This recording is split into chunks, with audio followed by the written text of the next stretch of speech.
அண்ணாமலை சமீப காலமா 2026 நாங்கெல்லாம் அதே மாதிரி வந்து விஜய் நடிகர் விஜய் வந்து தனித்து போட்டி போறாதா தனித்து போட்டி போடுறோம் இருக்காரு சொல்றாரு. எல்லாம் இன்னும் ஒரு வருஷம் இருக்கு. அடுத்த மார்ச் தான் அதெல்லாம் ஒரு தெளிவு வரும். ஆனா அரசியல் கட்சின்னு யார் ஆரம்பித்தாலும் நாங்க தேர்தலில் போட்டுட்டா நாங்க வெற்றி பெற போறோம், ஆட்சி அமைக்க போறோம் தான் சொல்றாங்க. சீமான் கூட தானே சொல்றாரு ஆட்சி அமைக்க போறோம்.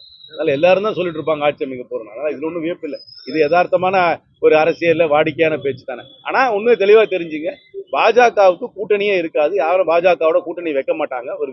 அந்த கட்சி வந்து ஓரங்கட்டப்படும். அவர்களுடைய இந்துத்துவா கொள்கையை தமிழ்நாட்டு மக்கள் ஏற்றுக்கொள்ளவே மாட்டார்கள்.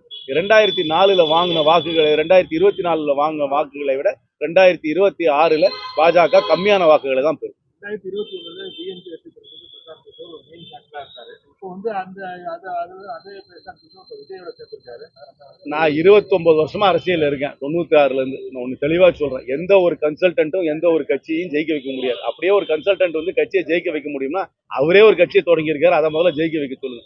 அரசியல் ரீதியாக தான் வெற்றி தோல்வி நிர்ணயமாகிறதே தவிர யார் அதுக்கு ஆலோசகராக வருகிறார்கள் என்பது வெற்றி தோல்வியை நிர்ணயம் செய்யவே செய்யாது. என்ன காரணத்துக்காக கடந்த அவர் வந்து தொழில் செய்யறாருங்க. தொழில் இருக்கிறது ஹையர்ட் கன்சல்டன்ட். யார் ஹையர் பண்றாங்களோ அவங்களுக்கு அவங்க செய்வாங்க. அவ்வளவுதானே. தெரியல, எனக்கு தெரியல. அவர் எந்த அதிகாரத்துல அவர் சொல்றாருன்னு கூட எனக்கு தெரியல. அவர் அந்த கட்சியுடைய உறுப்பினரும் கிடையாது, தலைவரும் கிடையாது. அவர் கன்சல்டன்ட் எனக்கு தெரியல. இது என்ன, அந்த கட்சி தான் தெளிவுபடுத்தணும். அது வந்து டிவிக்கே தான் அதை தெளிவுபடுத்தணும். எப்படி இன்னொருத்தர் வெளியே இருக்கிறவர் எப்படி இதை பத்தி எப்படி தெளிவுபடுத்த முடியும்? இதெல்லாம் ஒரு அரசு. எனக்கு இது பாருங்க, இந்த பஞ்ச் டயலாகுக்கெல்லாம் என்னால வந்து விளக்கம் கொடுத்துட்டு இருக்க முடியாது. பாலிடிக்ஸ்ன்றது ஒரு சீரியஸான விஷயம்.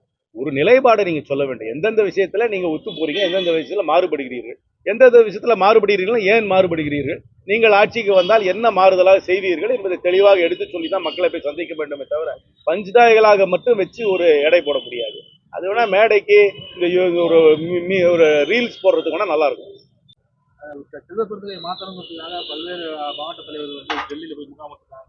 தெரியல, டெல்லிக்கு யார் வேணா போகலாம். இது என்ன இந்தியாவோட தலைநகரம், யார் வேணா போயிட்டு வரலாம். டெல்லிக்கு போறதை யாரையும் தடுக்க முடியும். எனக்கு தெரியாது. எனக்கு அதிகாரப்பூர்வமா என்னமோ எனக்கு அகில இந்திய காங்கிரஸ்ல இருந்து அந்த மாதிரி எந்த ஒரு முயற்சி எடுத்த மாதிரி எனக்கு தெரியல. டெல்லிக்கு யார் வேணா போனா போயிட்டு வரலாம். காங்கிரஸ் கட்சி ஒரு பெரிய கட்சி. அதுல விருப்பு இருப்பவர்கள் டெல்லிக்கு போய் சென்று தலைமையை சந்திக்க முயற்சி செய்வது ஒண்ணு எனக்கு வியப்பளிக்கிறது.